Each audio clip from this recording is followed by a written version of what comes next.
বাংলাদেশের ওষুধ বিশ্বের ১৪০টি দেশে রপ্তানি হচ্ছে বলে জানিয়েছেন স্বাস্থ্যমন্ত্রী সরদার মোহাম্মদ সাখাওয়াত হোসেন। সোমবার ৮ জুন সকালে নিজ মন্ত্রণালয়ে ডেঙ্গু রোগীদের চিকিৎসার সুবিধার্থে Bangladesh association of pharmaceuticals industries কর্তৃক অনুদান হিসেবে ১ lakh intravenous fluid IV saline হস্তান্তর অনুষ্ঠানে একথা বলেন তিনি। স্বাস্থ্যমন্ত্রী বলেন, বর্তমানে ১৪০টি দেশে বাংলাদেশের ওষুধ রপ্তানি হচ্ছে।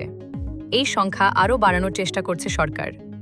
এজন্য সরকার বেসরকারি ওষুধ প্রতিষ্ঠানগুলোকে সব ধরনের সহযোগিতা করবে।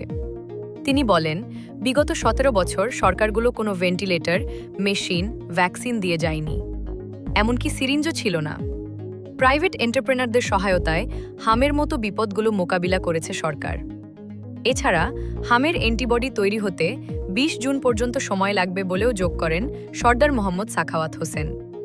এছাড়া ডেঙ্গু রোগীর চিকিৎসার সুবিধার্থে Bangladesh association of pharmaceuticals industries অনুদান হিসেবে আজ ১ lakh intravenous fluid IV saline দিয়েছে জানিয়ে তিনি বলেন, সেন্ট্রাল স্টোরে ডেঙ্গু ১ লাখ স্যালাইন আছে, আর ২০ থেকে ২৫ হাজার স্যালাইন বিক্ষিপ্তভাবে রয়েছে বিভিন্ন উপজেলা পর্যায়ে।